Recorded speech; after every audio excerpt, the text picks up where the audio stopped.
तुमचं सर्वांचं या व्यक्तिमत्व विकास या वर्गामध्ये 8व्या वर्गामध्ये तुमचं सर्वांचं मनपूर्वक स्वागत. आत्तापर्यंत आपण जे काही चर्चा केली त्याची थोडीशी उजळणी करून मग आजचा जो मुद्दा त्याच्यावर चर्चा करण्याचा प्रयत्न करूया. आत्तापर्यंत जे पण चर्चा केली सगळ्यात मोठी म्हणजे व्यक्तिमत्व विकास म्हणजेच फक्त बाह्य वेशभूषा केशभूषा याच्यावरती आधारित न असता आंतरिक शक्ती, आतमध्ये आपल्या किती ताकद आहे, ती ताकद आपण किती चांगली वाढवू शकतो आणि ती ताकद त्याला दिशा पण असली पाहिजे. आणि ताकदीला दिशा असली पाहिजे म्हणजे आता अनेक लोक खूप वाईट कार्य करत असतात. कल्पना कर, एखाद गुंड आहे, त्याची मानसिक शक्ती पण चांगली असते आणि शारीरिक शक्ती पण चांगली असते, पण त्याची दिशा चुकलेली असते, म्हणून त्याला व्यक्तिमत्व विकास म्हणू शकत नाही. आपण याचा आधी हिटलरचं उदाहरण घेतलेलं आहे.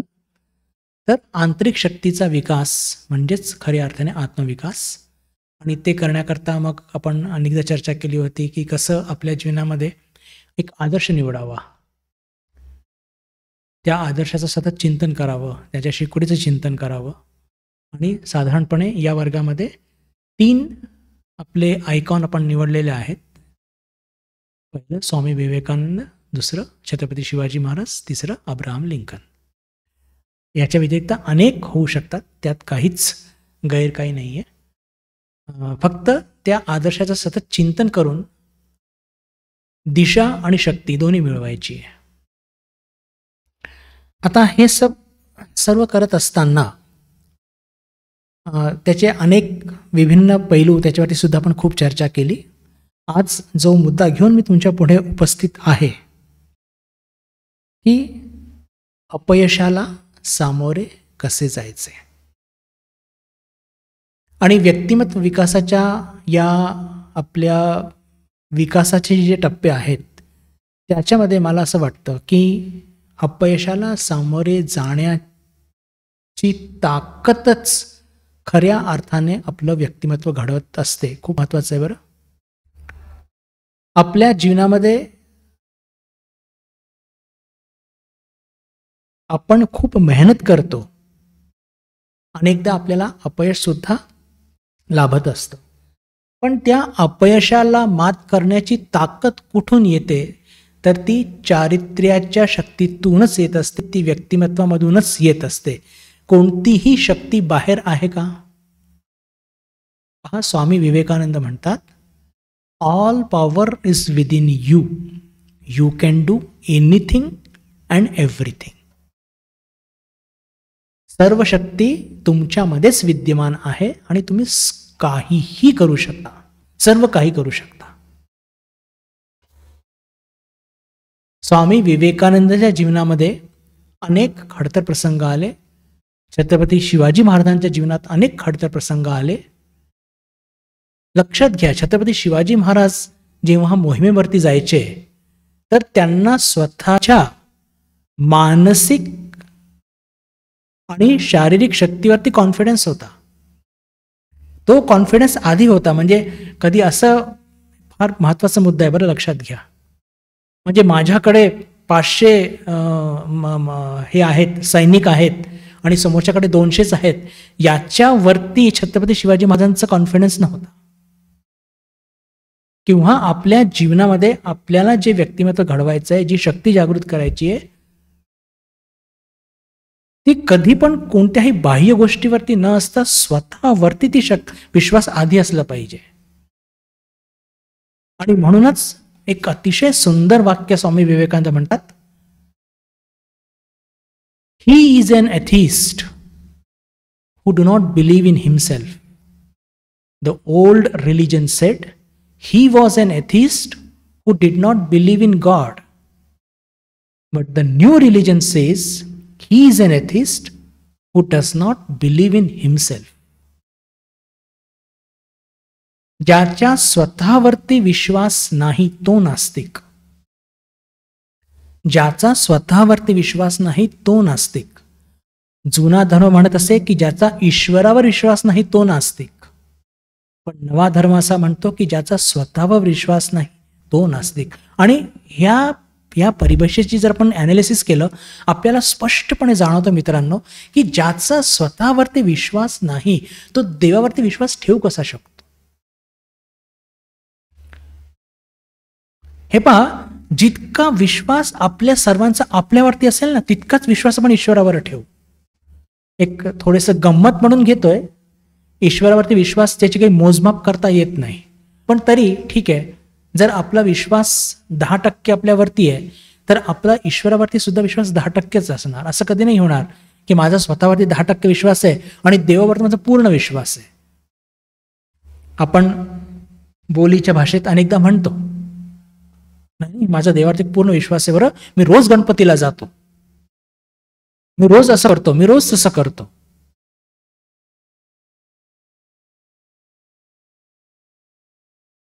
ईश्वरावरती त्याचाच विश्वास खूप जास्त होऊ शकतो ज्याचा आपला स्वतःवरती विश्वास आहे. आणि विशेष करून छत्रपती शिवाजी महाराजांचे उदाहरण तर मी तुम्हाला मुद्दाम सारखं देऊ इच्छितो की त्यांना त्यांच्या स्वतःच्या मानसिक, बौद्धिक, शारीरिक बलावरती कॉन्फिडन्स होता आणि त्याच्यावरती ते मोहिमेवरती जायचे. असं कधी म्हणजे माझ्याकडे 700 आहेत आणि त्यांच्याकडे 200च आहेत, अशा प्रकारच्या कॉन्फिडन्सवरती महाराज कधी उभे राहिले नाहीत. आणि म्हणजे जी म्हणतो ना की गोरिल्ला फाईट, याची सुरुवात कोणी केली या जगामध्ये? आपल्या छत्रपती शिवाजी महाराजांनीच केलेली आहे.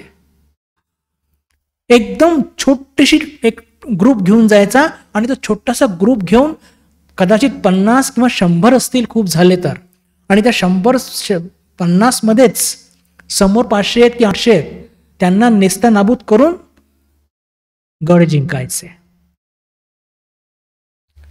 ज्याला स्वतःवरती विश्वास असतो ना, मग त्याच्याजवळ त्याचे अवतीभोवतीचे साधनं हे किती पण कमी किंवा कमकुवत का न असो, लक्षात ठेवा मित्रांनो, ज्याचा स्वतःवरती विश्वास आहे त्याच्या अवतीभोवतीची परिस्थिती कितीही खडतर का न असो, पण त्याला नक्की 100% जर आपल्यावरती विश्वास आहे तर तो त्या समोरच्या परिस्थितीवरती मात करणार आणि ती शक्ती जागृत होणार. जशी जशी ती शक्ती जागृत होते तसा आपला आत्मविश्वास वाढतो. जसा आपला आत्मविश्वास वाढतो तसा आपला देवावरती सुद्धा विश्वास वाढतो. नाहीतर आपल्या स्वतःवरती विश्वास नाहीये आणि मी म्हणतो की माझा देवावरती पूर्ण विश्वास आहे, या वाक्याला काही अर्थ नाही.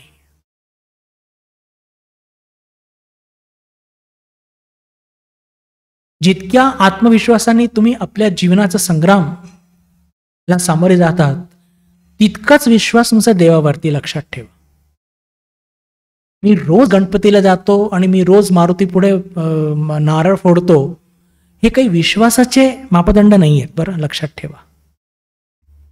म्हणजे मी तुम्हाला काही परावृत्त करत नाहीये, तुम्ही रोज मंदिरात जा, रोज मठात या, मेडिटेशन करा, सेवा कार्यात भाग घ्या, पण या सगळ्यातून काय घडलं पाहिजे? या सगळ्यातून तुमची आध्यात्मिक शक्ती जागृत ही तीव्र झाली पाहिजे. आध्यात्मिक शक्ती म्हणजेच व्यक्तिमत्व विकास, म्हणजेच चारित्र्याची शक्ती.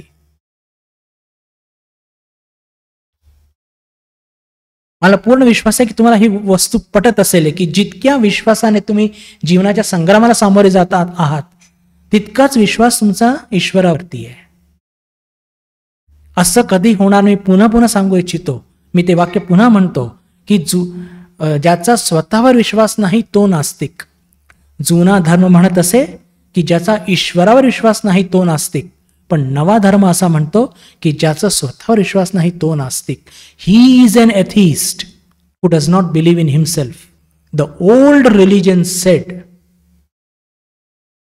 That he is an atheist who he was an atheist who did not believe in God, but the new religion says he one who is atheist who does not believe in himself. ज्याचा स्वतःवरती विश्वास नाही तो नास्तिक. आणि एखादी व्यक्ती, एक प्रश्न मनामध्ये येऊ शकतो की मला एखादा मुलगा आहे, तो देवावरती त्याचा विश्वास नाही, पण त्याला खूप यश मिळत आहे. तो तोंडाने म्हणतोय त्याचा देवावरती विश्वास नाहीये, पण त्याचा कुठेतरी विश्वास आहे. लक्षात ठेवा, कुठे आहे? स्वतःवर. आणि मुश्किल काय होते मित्रांनो, की आता पहा, आपण 2 उदाहरणं घेऊया. की एक मुलगा तो अनेक ठिकाणी मंदिरात जातो, काहीतरी पूजा करतो आणि देवाला मानतो असं तो म्हणतो, पण कदाचित त्याचा कॉन्फिडन्स थोडा लो आहे. आणि एक मुलगा की ज्याचा तो कोणत्याही देवळात जात नाही, कुठेही मठात जात नाही, पण त्याचा कॉन्फिडन्स लेवल एकदम दणदणीत आहे. आणि तो उघड म्हणतोय की माझा कोणत्याही देवावरती विश्वास नाही. लक्षात घ्या, स्वतःवरती विश्वास असणं म्हणजेच देवावरती विश्वास. तो कदाचित याला मान्यता देणार नाही, नका देऊ. होतं काय, हा डिफरन्स किंवा ही जी ज्याला म्हणतो की हा जो अंतर का होतोय, कारण की जो मुलगा म्हणतोय की माझा देवावरती पूर्ण विश्वास आहे आणि मी रोज देवाकडे जातो आणि माझा देवावरती पूर्ण विश्वास आहे, पण त्याला लो कॉन्फिडन्स वाटत आहे, तर तो ईश्वरी शक्ती बाहेर शोधतोय. कळतंय की नाही? तो हे पहा, कर्म केल्याने, प्रयत्न केल्याने, संघर्ष केल्याने, संग्राम केल्याने ती शक्ती वाढत असते. आणि जितकी जितकी तुमची शक्ती वाढेल मित्रांनो, लक्षात घ्या, जितकी जितकी तुमची शक्ती वाढेल, तुमचा कॉन्फिडन्स वाढेल, तितकं तुमचा देवावरती खऱ्या अर्थाने विश्वास वाढेल. आणि आपण बघतोच की किती असे मुलं असतात की त्यांना खूप दणदणीत यश मिळालेलं असतं, पण ते कुठेही मंदिरात जात नाही. आणि त्यांना बघून काही मुलं जे असतात त्यांना वाटतं की अरे मी तर इतकं सगळं करतो, मेडिटेशन करतो, हे करतो, पण मला मग तर लो फिलिंग काय येतंय. तर मनातून हा विचार बिलकुल नेहमी करता काढून घ्या की कुठून बाहेरून मला काहीतरी शक्ती मिळेल. नाही, शक्ती तुमच्या आतच आहे. त्याला फक्त त्या शक्तीला उत्तेजित करायचं आहे, उत्सर्गित करायचं आहे. आणि ती कशी करू शकता? आपल्या जीवनाच्या संग्रामाच्या माध्यमातून. आलेल्या प्रत्येक परिस्थितीला, ती कितीही खडतर का न असो, तुम्हाला सामोरे जावंच लागेल.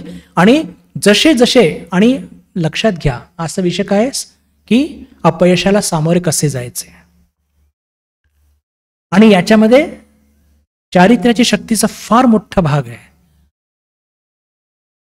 चारित्र्याच्या शक्तीचा फार मोठा भाग आहे. मी पुन्हा आज खूप महत्वाचे मुद्दे, त्यातला एक मुद्दा लक्षात ठेवा. मी जे 2 उदाहरणं घेतले की एखादा मुलगा मंदिरात जातो, मठात जातो, आणि तो जर हे म्हणतो की मला थोडंसं लो फिलिंग आहे किंवा माझा कॉन्फिडन्स लेवल जरा मला कमी वाटतोय, तर तो फक्त एकच चूक करतोय. मंदिरात जाणं त्यांनी बंद करण्याची आवश्यकता नाही. रोज गेलं पाहिजे, ध्यान केलं पाहिजे, मठात सेवा केली पाहिजे, पण जीवनाच्या संग्रामामध्ये बिलकुल ज्याला म्हणतो की पूर्ण ताकदीने उभं राहायला पाहिजे. आणि जे मुलं असं म्हणतात की ज्यांना यश मिळतो, आणि जे मुलं असं म्हणतात की त्यांना ते कोणत्याही मंदिरात जात नाही, पण कृती करून करून, संघर्ष करून करून, संग्राम करून करून त्यांना एक कॉन्फिडन्स लेवल प्राप्त झालेला आहे.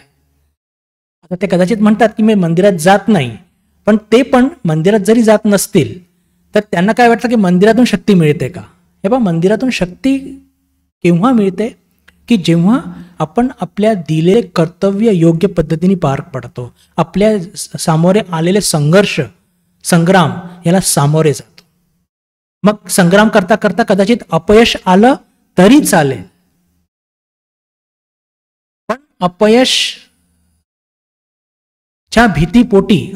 भीतीपोटी मी संग्रामामध्ये भागच नाही घेतला किंवा अर्धवट मनाने भाग घेतला, अशातून लक्षात ठेवा कधीही व्यक्तिमत्व निर्माण होणार नाही. आजचा जो विषय आहे अपयशाला सामोरे कसे जायचे, त्याचे 2 भाग मी फक्त तुमच्या सोयीकरता सांगतोय, पण तो ऍक्च्युली 2 वेगळे नाही, एकच भाग आहे. एक, आपल्या करिअरमध्ये आलेला अपयशाला समोर कसं जायचं, आणि दुसरं, आपल्या चरित्र निर्माण करण्याची जी आपण सगळ्यांनी जे ठरवलं आहे त्याच्यामध्ये जर आपल्याला अपयश मिळत असेल तर त्याला कसे सामोरे जायचं. ह्या 2 गोष्टी वेगळ्या आहे का रे? तर विचार करून बघा.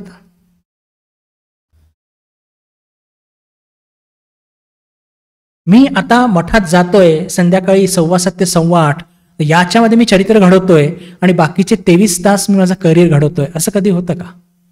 विचार करा. माझा प्रश्न असा आहे की या दोन गोष्टी वेगळ्या आहेत की एकच आहे? उत्तर द्या बघू. मी तुमच्याकडे दोन मांडल्या, करिअरमध्ये अपयश आणि चरित्र निर्माणमध्ये थोडं अपयश. तर या दोन गोष्टी वेगळ्या आहेत की एक आहेत?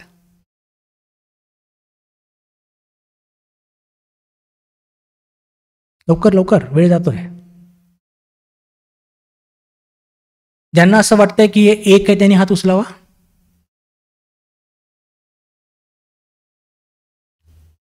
ज्यांना असं वाटतं की ह्या दोन्ही गोष्टी वेगळ्या वेगळ्या आहे त्यांनी हात उंच करावा. आता मित्रांनो, या दोन्ही गोष्टी एकच आहे. का? कारण की चरित्र निर्माण जेव्हा तुम्ही कॉलेजमध्ये जाता, जेव्हा तुम्ही नोकरीवरती जाता, तिथे सुद्धा तुम्ही संघर्ष करत आहात. तर तिथे सुद्धा तुम्ही चरित्र निर्माण करत आहात. असं कुठे लिहिलेलं नाहीये की चरित्र निर्माण फक्त मठात आल्यानंतरच होतं.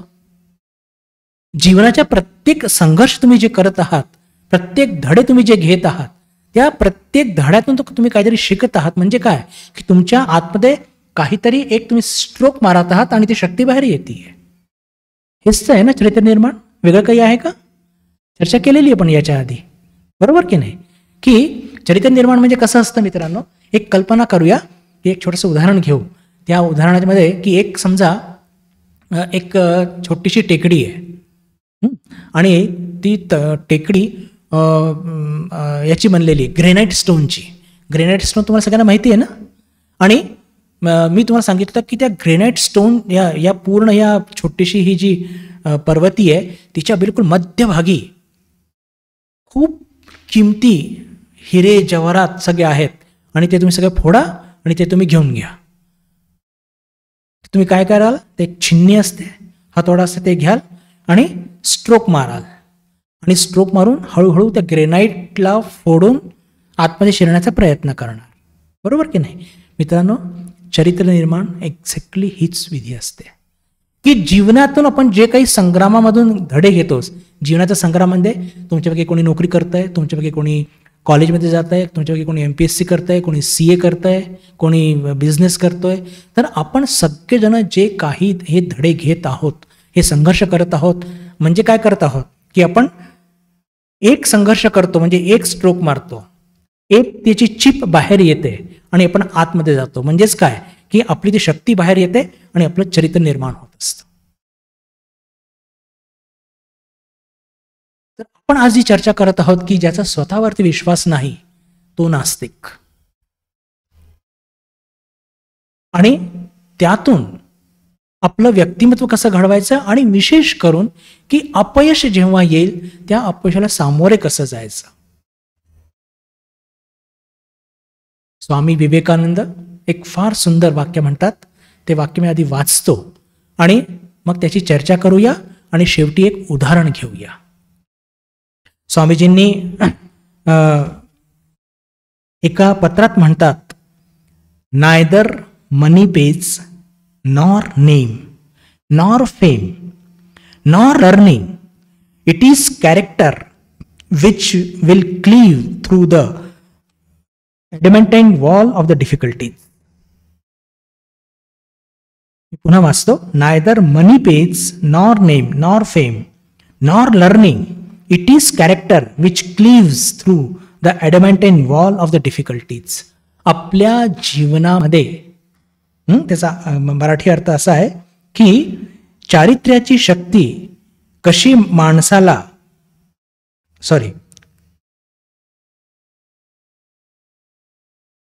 ना पैसा कामी येतो, ना नावलौकिक, न पांडित्य, शुद्ध चारित्र्य हीच एक अशी गोष्ट आहे की जी अत्यंत घोर संकटावर देखील मात करू शकते. हे तुम्ही पक्के ध्यानात ठेवा. मी पुन्हा वाचतो, खूप महत्वाचं आहे. ना पैसा कामी येतो, नॉर मनी नॉर नेम नॉर फेम. काय म्हणतात? ना पैसा कामी येतो, न नावलौकिक, न पांडित्य, शुद्ध चारित्र्य हीच एक अशी शक्ती आहे की ती अत्यंत घोर संकटावर देखील मात करू शकते, हे तुम्ही पक्के ध्यानात ठेवा. तर आपल्या जीवनामध्ये मित्रांनो, जर आपलं करिअर घडवताना, आपलं चारित्र्य घडवताना, आता चारित्र्य घडवणं आणि पर्सनॅलिटी डेव्हलपमेंट हे वेगळं नाही बरं, हे सगळ्या एकच गोष्टी आहेत. हे घडत असताना जर आपल्याला अपयश मिळत असेल तर आपल्याला सहाय्य कोण करू शकतं? चारित्र्याची शक्ती. आणि ही कुठे वसत असते? बाहेर वसत असते का? आपण आत्ताच चर्चा केली, ज्याचा स्वतःवर विश्वास नाही तो नास्तिक. म्हणजे जेव्हा आपण स्वतःवरती विश्वास न ठेवता ईश्वरावर विश्वास ठेवतो, म्हणजे काय करत असतो आपण, की आपण ती शक्ती बाहेरून कुठून तरी येईल अशी आपली चुकीची समजूत असते, म्हणून तसं होतं. वास्तविक ती शक्ती आतमध्येच आहे. आपल्याला फक्त तो हॅमर घेऊन स्ट्रोक्स मारायचे, म्हणजेच काय करायचंय? संघर्ष करायचंय, आणि त्या संघर्षातूनच ती शक्ती बाहेर येईल. चारित्र्याची शक्ती निर्माण होईल, आणि त्या चारित्र्याच्या शक्तीच्या बळावर तुम्ही चारित्र्य निर्माण पण करू शकाल आणि करिअर पण घडवू शकाल. मान्य आहे? मी पुन्हा रिपीट करतो बरं, आज म्हणजे खूप महत्वाचा हा बिंदू आहे. मी पुन्हा रिपीट करतो की जेव्हा आपण स्वतःवरती विश्वास कमी आणि देवावरती विश्वास जास्त ठेवतो, याचा अर्थ की आपण बाह्य कुठून तरी शक्ती मिळवण्याचा प्रयत्न करत असतो, आणि यातून आपलं व्यक्तिमत्व निर्माण होण्यामध्ये आपल्याला उशीर लागतो. पण लक्षात ठेवा की सर्व शक्ती आपल्यामध्येच विद्यमान आहे, आणि कृती करून, संघर्ष करून, संग्राम करून, आलेल्या परिस्थितीला सामोरे जाऊन ती शक्ती जागृत करून करून आपण परिस्थितीवरती मात करू शकतो. आणि म्हणून या वाक्याला खूप महत्व आहे. Neither money pays, nor name, nor fame, nor learning. म्हणजे एखाद्या माणसाकडे भरपूर त्याच्याकडे याचं थोडंसं आपण जरा डिटेल चर्चा करूया. स्वामीजी म्हणतात की न पैसा कामी येत. याची पूर्ण ज्याला म्हणतो की स्टडी करण्याकरता मी आधी तुम्हाला एक उदाहरण तुम्हाला सांगतो. बिलकुल ज्याला म्हणतो की आत्ताच घडलेली ती घटना आहे, आणि त्या घटनेतून मग आपण ही जी परिभाषा स्वामीजींची की तुमच्या आतली शक्ती, तुमच्या चारित्र्याची शक्ती, तुमचा आत्मविश्वासच तुम्हाला पुढे नेऊ शकतो, दुसरं काही नाही, हे सिद्ध करण्याकरता मी तुम्हाला एक नाव सांगतो, एक उदाहरण सांगतो. अरुणिमा सिन्हा नाव लक्षात ठेवा, आणि नंतर ब्राउज करा, गुगलवर पण करा आणि यूट्यूबवर पण करा. अरुणिमा सिन्हा ही मुलगी नॅशनल व्हॉलीबॉल आणि फुटबॉल प्लेअर होती. कदाचित तुमच्यापैकी रामकृष्ण संघाच्या इतर स्वामीजींकडून हे नाव तुम्ही कदाचित ऐकलं असेल, कारण की हे उदाहरण आम्ही 1000 वेळा सांगत असतो. मीच 1000 वेळा सांगितलं असेल. पण आज पुन्हा प्रसंग आलाय आणि आपल्याला चर्चा करायची आहे, म्हणून हे पुन्हा सांगतोय. अरुणिमा सिन्हा ही राष्ट्रीय स्तराची महिला गटामध्ये व्हॉलीबॉल पण प्लेअर आहे आणि फुटबॉल प्लेअर पण आहे. 2011 साली ती राहणारी आहे लखनौच्या जवळ आंबेडकर नगर म्हणून एक गाव आहे. गाव म्हणजे एक टाउन प्लेस आहे. तिथून ती दिल्लीला येत होती काहीतरी परीक्षेकरता, आणि परीक्षेकरता ती येत होती, आणि रात्रीची वेळ होती, रिझर्वेशन नव्हतं. ती बसली होती एका अनरिझर्वड जनरल बोगी असते ना, त्याच्यामध्ये बसली होती. आणि नेमकं त्या बोगीमध्ये ही एकटी महिला, बाकी सगळे पुरुष. हिच्या गळ्यामध्ये सोन्याची चेन होती. जेव्हा रात्रीचे 1 वाजला तेव्हा 3-4 गुंड उठले आणि तिच्याकडनं ती चेन हिसकण्याचा प्रयत्न केला. त्या एकटी मुलीने त्याचा पूर्ण विरोध केला. त्या पूर्ण कंपार्टमेंटमध्ये इतके पुरुष होते, पण कोणीही तिला वाचवायला आलं नाही. ती एकटी मुलगी ती फाईट करत होती, आणि त्याचा परिणाम असा झाला की जेव्हा ती चेन देत नाही तर ह्या गुंड्यांना आणि चांगलं ठोकत होती. तिला उचलून त्यांनी धावत्या ट्रेनमधून तिला खालती फेकलं,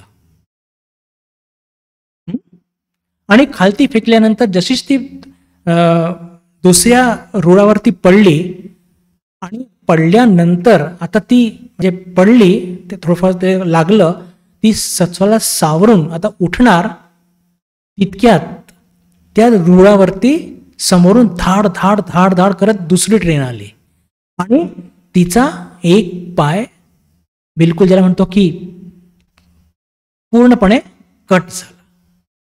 कल्पना करा, रात्री 1-1:30ची ती वेळ आणि युपीचे ते सगळे गावं.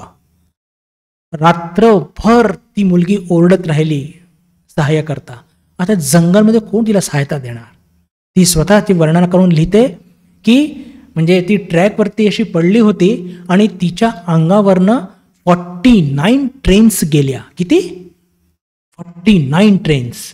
आणि मग आणि एवढंच नव्हे, रात्र मोठे मोठे उंदीर येऊन तिच्या त्या पायाच्या जखमातून मांस तोडून खाऊ लागले. ती हलू शकत नव्हती. सकाळ झाली, काही लोकांनी आवाज ऐकले, तिला उचलून जवळच्या बरेलीच्या डिस्ट्रिक्ट हॉस्पिटलमध्ये नेलं. तिथे तिला काहीतरी प्राथमिक उपचार केला आणि तिला सांगण्यात आलं की तुझा हा पाय कापावा लागणार आहे पूर्ण, म्हणजे गुडघ्यापासून, त्याला उपाय नाही आहे. आता तुम्ही कल्पना करा की या मुलीला, जी नॅशनल खेळणारी मुलगी आणि तेही फुटबॉल आणि व्हॉलीबॉल दोन्ही, आणि पाय तिचा गेलेला आहे आणि दुसऱ्या पायाला पण अशी इजा झाली होती की त्यात रॉड टाकण्यात आला होता. आणि मग बरेलीला तिचा प्राथमिक उपचार झाला. मग ती गेली दिल्लीच्या हॉस्पिटलमध्ये, तिला शिफ्ट केलं. म्हणजे मिनिस्ट्री ऑफ स्पोर्ट्सनी खूप म्हणजे जागी झाली आणि हे काय झालं, आपला इतका चांगला प्लेयर गेला म्हणून त्यांना म्हणजे ध्यानात आलं आणि त्यांनी सगळी व्यवस्था हलवली, सूत्र हलवले आणि तिला सगळं मेडिकल केअर पुरवली. आता ही घटना घडलेली आहे 11 एप्रिल 2011ची. तेव्हा तिचं वय होतं 24 वर्ष. आणि आता पाय कापल्यानंतर पुढे काय करायचं हा प्रश्न निर्माण झाला. तर दिल्लीच्या हॉस्पिटलमध्ये जेव्हा ती एक दिवस पेपर वाचत असताना तिने हिमालयाबद्दल काही आर्टिकल आला होता ते वाचलं आणि तिच्या डोक्यात ही आयडिया आली की अरे, मी तर कदाचित फुटबॉल नाही खेळू शकणार, मी कदाचित व्हॉलीबॉल नाही खेळू शकणार, पण मी पहाड चढू शकते. आणि तिने एक वाक्य वाचलं, त्याच्यामध्ये त्यांनी मेन्शन केलेलं आहे की हिमालयावरती, एव्हरेस्टवरती चढायला 15 मार्ग आहेत आणि आत्तापर्यंत 14 मार्गांनी अनेक लोक गेलेले आहेत, पण 15व्या मार्गाने कोणीच गेलेलं नाहीये. पहा, अजून हॉस्पिटलमधून सुट्टी पण झालेली नाहीये आणि एक पाय पूर्ण गेलेला आहे, दुसऱ्या पायामध्ये रॉड आहे आणि गव्हर्नमेंटने त्याला एक दुसरा जो पाय असतो, प्रोस्थेटिक लेग म्हणतात त्याला, त्याची व्यवस्था करून दिली होती. आणि हॉस्पिटलमधून ही जेव्हा मुलगी बाहेर पडते आणि आपल्या मित्रांना सांगते, मैत्रिणींना सांगते, तर सगळे लोक तिची सगळे टिंगल करतात. टिंगल करून सांगतात की अरे, तुला धड चालता येत नाही आणि तू काय माउंट एव्हरेस्टवर जाशील म्हणून. पण ही बाहेर पडते आणि थेट कॉन्टॅक्ट करते बेचिंद्री पाल. कोण होती ही? फर्स्ट लेडी की जिने माउंट एव्हरेस्ट कॉन्क्वेअर केला होता. त्या जमशेदपूरला राहत होत्या. त्यांच्याकडे जातात, त्यांच्याकडनं मार्गदर्शन प्राप्त करतात. मार्गदर्शन प्राप्त करून पुढचे 18 महिने त्या ज्याला म्हणतो की नकली पायाने छोटे छोटे पहाड चढून प्रॅक्टिस करते. आणि ते प्रॅक्टिस करताना त्याचा जो म्हणजे नकली पाय होता तो घासायचा गुडघ्याच्या तिथे, रक्त बंबाळ व्हायचं, पण तरी तिची जिद्द होती की मी माउंट एव्हरेस्ट कॉन्कर करणार. आणि तिच्यानंतर ती माउंट एव्हरेस्टवरती ते प्रयत्न करते. आणि पहा, लक्षात घ्या, 11 एप्रिल 2011 साली तिचा ॲक्सिडेंट झाला होता आणि ती 21 मे 2013 रोजी हे सगळं ट्रेनिंग घेऊन वगैरे वगैरे ती माउंट एव्हरेस्ट कॉन्क्वेअर करते. तिच्या नावाचा हा वर्ल्ड रेकॉर्ड आहे. She is the first amputee lady who conquered the Mount Everest. कल्पना करू शकता मित्रांनो, कल्पना करू शकता की एक मुलगी की जिचा पाय पूर्णपणे गेलेला आहे, प्रोस्थेटिक लेगवरती ती चालत आहे आणि आपल्या जीवनामध्ये फक्त 3 वर्षाच्या आतमध्ये 18 महिन्याचं ट्रेनिंग, आणि एवढंच इथेच थांबली नाही, फक्त माउंट एव्हरेस्ट कॉन्कर करून तिचा इतका उत्साह वाढला की तिने सगळ्या दूर, म्हणजे जितके पण आपले 6 खंड आहेत, महाखंड, बरोबर की नाही, Asia, America, Europe, Australia, Africa, प्रत्येक खंडामधले जे जे टॉप पीक आहे ते सगळेच्या सगळे त्यांनी कॉन्क्वेअर केलेत. म्हणजे फक्त माउंट एव्हरेस्ट हा एशियाचा, म्हणजे जगातला मोठा आहे, एशियाचा पण मोठा आहे, युरोपचा जो काही आहे, त्याच्यानंतर आफ्रिकाचा जो आहे, ऑस्ट्रेलियाचा जो आहे, सगळे त्यांनी कॉन्क्वेअर केलेत, नॉर्थ अमेरिका, साऊथ अमेरिका, सगळं. आणि हे करून तिने हे जे स्पेशली डिसेबल्ड म्हणजे अपंग लोक असतात, दिव्यांग लोक, त्यांच्याकरता तिने स्पोर्ट्स अकॅडमी चालू केली आहे की त्या सगळ्यांना ती उत्साह देते की जसे सामान्य लोक जगू शकतात तसं तुम्ही सुद्धा करू शकता, तुम्ही त्यांच्यापेक्षा जास्त चांगलं करू शकता. पण हे इतका जबरदस्त यश हे तिला कुठून मिळाला? कोणती शक्ती त्यांना म्हणजे बाहेर न आली का? पहा, आपण जी चर्चा करत आहोत ना मित्रांनो, आपला विषय काय होता की एखादा मुलगा म्हणजे मंदिरात जातो आणि म्हणतो माझा देवावरती पूर्ण विश्वास आहे. एक गोष्ट मी सांगायची राहिलो अरुणा सिन्हाबद्दल. ज्या दिवशी ती पोहोचली होती वरती माउंट एव्हरेस्टला, ती तारीख होती 21 मे 2013, आणि त्या माउंट एव्हरेस्टच्या टॉपवरती जेव्हा ती होती आणि तिचा जो प्रवास होता ना मित्रांनो, तो इतका खडतर होता. रस्त्यामध्ये जे गिर्यारोहण करणारे लोक होते, मरून पडलेले होते, ते बघून किती निराशा येते. कधी कधी तर पहाड असा बिलकुल भिंतीसारखा उंच, म्हणजे ते त्यांचे कुदाळ असते, कुदाळ टाकून चढावं लागतं रस्सी बांधून. आणि एकदा तर असं झालं की तिची वरती चढत असताना तिचा जो नकली पाय होता, प्रोस्थेटिक लेग, तो असा लोंबकळत होता, आणि जर दोरी सुटली असती तर ती किती फूट खालती आली आणि ती वाचली असती का माहीत नाही. जेव्हा ती पोहोचली तिथे ती फक्त 10 मिनिटच राहिली. का? तिचं ऑक्सिजन संपत होतं आणि तिला खालती यायचं होतं. पहा कसं असतं. पण हिचा ऑक्सिजन संपत होता, पण हिने बघितलं की तिथे एक ब्रिटिश माउंटेनियर होता, त्याच्याकडे एक एक्स्ट्रा सिलेंडर होतं बहुतेक, त्याच्याकडे त्याला सिलेंडर मिळालं. आणि तिथे पोहोचल्यावर त्यांनी काय केलं, तिथे पोहोचल्यावर ते सगळे फोटो आहेत वेबसाईटवरती, तिथे पोहोचल्यावर त्यांनी सगळ्यात आधी भारताचा झेंडा रोवला आणि एक फोटो ठेवला. तो कोणाचा होता माहिती आहे? स्वामी विवेकानंदांचा. ती प्रत्येक वेळेस म्हणते की he is only my inspiration. एक वाक्य हे नेहमी तिच्या मुखात येत असतं. आणि रामकृष्ण मिशनच्या अनेक सेंटर्समध्ये तिने अनेकदा भाषण दिलेली आहेत. Arise awake and stop not till the goal is reached.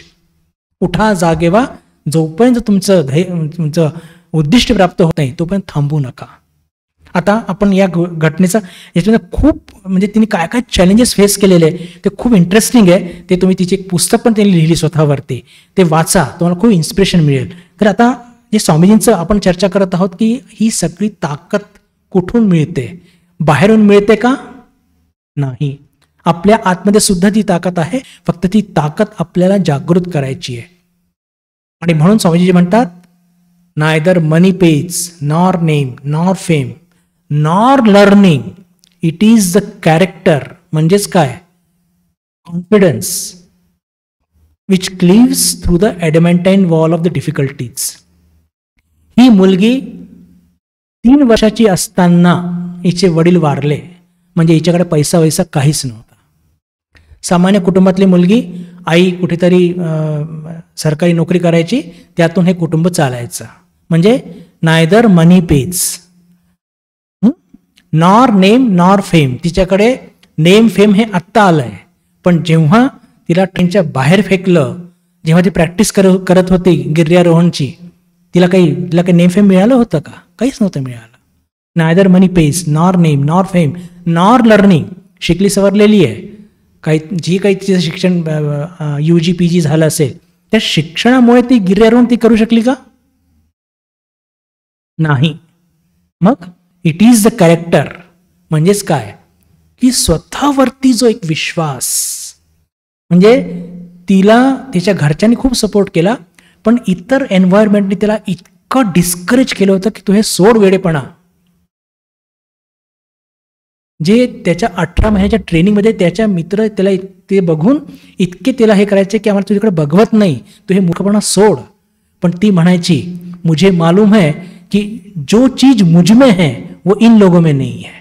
आणि तिच्या बरोबरचे जे ट्रेनिंग घेणारे त्याच्यापैकी कदाचित एखाद सुद्धा एव्हरेस्ट कॉन्कर करू शकला नाही, पण ही करून घेतलं. आणि बेचिंद्री पालनी त्याला खूप सुंदर सांगितलं होतं की अरुणिमा, जर तू मनामध्ये तुम्ही हे दृढ निश्चय केलेला आहे तू माउंट एव्हरेस्ट या कंडिशनमध्ये सुद्धा कॉन्कर करणार, तर ऑलरेडी तू हे करून घेतलेलं आहे. म्हणजेच काय, ती शक्ती तू जागृत करून घेतली, फक्त तुला आता कृतीमध्ये आणायचं आहे.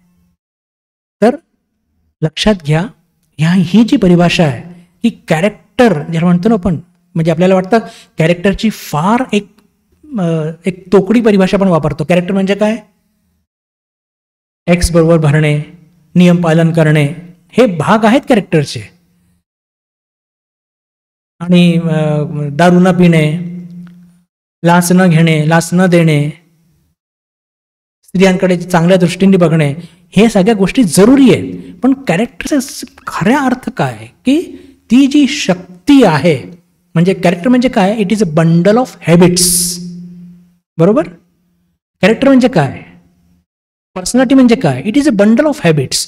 जर म्हणजे ही शक्ती तिच्यामध्ये कुठून आली किंवा त्यांनी जागृत कशी केली, कारण की ती लहानपणापासून इतकी स्पोर्ट्स वुमन होती आणि प्रत्येक चॅलेंजेसला ती फेस करत गेली. पहा, चॅलेंजेसला फेस करण्याची तिची जी सवय होती ना, ती मल्टिप्लाय होत गेली. एक प्रॉब्लेम आला, हिला फेस करा, पुढे जा. अपयश आलं तरी सुद्धा त्याला कॉन्क्वेअर करा, सोडू नका. त्यातून ती आत्मशक्ती, आत्मश्रद्धा, आत्मविश्वास, कॅरेक्टर, ती शक्ती जागृत होते आणि त्यातून जीवनाच्या सगळ्या डिफिकल्टीज आपण क्रॉस करू शकतो. एक उदाहरण देऊन मग तिथे सेशन ओपन करूया. नेल्सन मंडेला 29 वर्ष जेलमध्ये होते आफ्रिकेच्या फ्रीडम करता. ती काय शक्ती आहे, हीच शक्ती आहे ती. It is the power of the character which help Nelson Mandela to remain calm and quiet in the jail. आणि मग त्या ब्रिटिश गव्हर्नमेंटला त्यांना सोडावं लागलं आणि मग ते फ्री आफ्रिकाचे पहिले अश्वेत प्रेसिडेंट झाले. तर पहा मित्रांनो, आपल्या जीवनामध्ये जेव्हा अपयश येतं ना, एक ऑस्ट्रेलियन आर्मीचा एक फार सुंदर प्रिन्सिपल आहे, लक्षात ठेवा, की जे तेव्हा ऑस्ट्रेलियाच्या आर्मीमध्ये लोकांना रिक्रूट करतात तर त्याचे ते जीवनामध्ये बघतात की हा मुलगा एखाद्या वेळी तरी फेल झालाय की नाही, कुठेतरी एखाद्या वेळी तरी, परीक्षेत म्हणा किंवा एखाद्या स्पोर्ट्स कॉम्पिटिशनमध्ये म्हणा. असं ते का बघतात की याची बाउन्सिंग बॅक कॅपॅसिटी आहे की नाही. जर त्याला त्याचा अनुभवच नसेल तर तो समजा दुश्मनांच्या कचाड्यात सापडला तर तो बाहेर कसा येईल. फार महत्वाचं आहे बरं. म्हणून ही जी बाउन्सिंग बॅक कॅपॅसिटी कशी येईल, हे थ्रू पॉवर ऑफ कॅरेक्टर. म्हणून इट इज, स्वामीजी म्हणतात, it is not neither money nor name nor fame nor learning, it is the character which will cleave through the wall of adamantine wall of the difficulties. तर आपल्याला जीवनात यश पण कमवायचं आहे, चरित्राची गठन पण करायचं आहे. ते कसं होऊ शकतं, त्या चारित्र्याच्या शक्तीनेच होऊ शकतं. आणि ती शक्ती आतमध्ये आहे, बाहेर नाही. म्हणजे जिथून सुरुवात केली होती तिथे पुन्हा पण मी जाऊन कन्क्लूड करतो की मंदिरात देवळात जायचं, पण कृती संघर्ष करून कॉन्फिडन्स वाढवायचा. माझा देवावरती विश्वास आहे आणि माझ्यावरती विश्वास नाही, असं म्हणणं म्हणजे स्वतःची फसवणूक करून घेणं आहे. जे मुलं कुठेच न जाता त्यांना यश मिळतं, तर त्यांचा कॉन्फिडन्स कुठनं आला असतो? कृती करून करून त्यांना तो कॉन्फिडन्स आला असतो. आणि ते जरी म्हणत असतील की देवावरती विश्वास नाही, पण त्यांचा तो विश्वास असतो. विश्वासाचा अर्थ हा मुळीच नाही की रोज मंदिरात देवळात जाणे, पण तुम्ही जायचं, पण संघर्ष करून आपलं आत्मशक्ती, चैत्रशक्ती हे वाढवण्याचा प्रयत्न करायचा. तर मला जे काही आज सांगायचं होतं ते माझं सांगून पूर्ण झालेलं आहे. आणि हे सांगून माझ्या या सेशनला इथे ओपन करत आहे. तुमचे काही प्रश्न असतील तर ते प्रश्न तुम्ही मांडू शकता.